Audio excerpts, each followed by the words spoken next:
Hi అండి, welcome to Sairam TV. ఇల్లు నాణ్యంగా ఉంటేనే బిల్లు. ఏఈ నుంచి పీడీ వరకు అందరికీ పరిశీలన బాధ్యత. ప్రత్యేక యాప్ రూపకల్పన. ఆప్షన్ 3 కింద గుత్తేదారులు కట్టే గృహాలపై ప్రభుత్వం కీలక నిర్ణయం. పేదల కోసం గుత్తేదారులు చేపట్టే ఇళ్ల నిర్మాణం నాణ్యంగా ఉండేలా రాష్ట్ర ప్రభుత్వం పకడ్బందీ చర్యలు చేపడుతుంది. అందులో భాగంగా కీలక నిర్ణయం తీసుకుంది.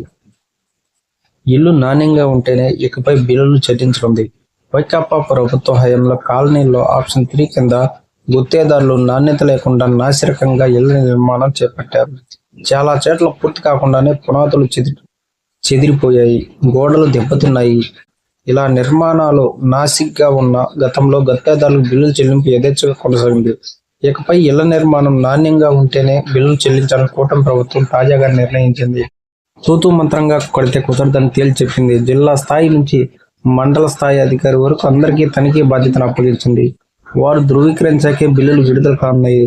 అధికారులు కాలనీ సందర్శన, ఇళ్ల తనిఖీల ఫోటోలను ఎప్పటికప్పుడు నమోదు చేసేందుకు వచ్చింది. ప్రత్యేక యాప్ను ప్రభుత్వం తీసుకుంది.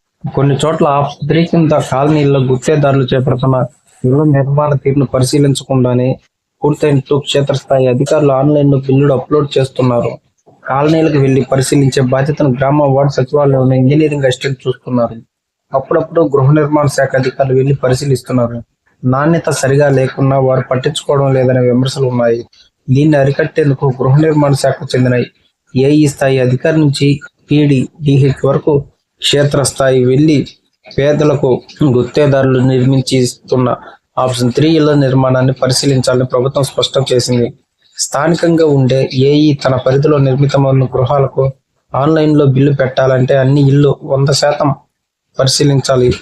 వాటిలో డిఈ 30% ఇళ్లను, ఈఈ 15%, పీడీ 5% ఇళ్లను ర్యాండమ్గా తనిఖీ చేయాలి. వారందరూ ధృవీకరించాకే బిల్లులు చెల్లింపు ఉంటుంది. రాష్ట్ర వ్యాప్తంగా ప్రస్తుతం వివిధ దశల్లో ఉన్న 11,791 గృహాలకు సంబంధించిన బిల్లులను ఆన్లైన్లో అప్లోడ్ చేయాల్సి ఉంది.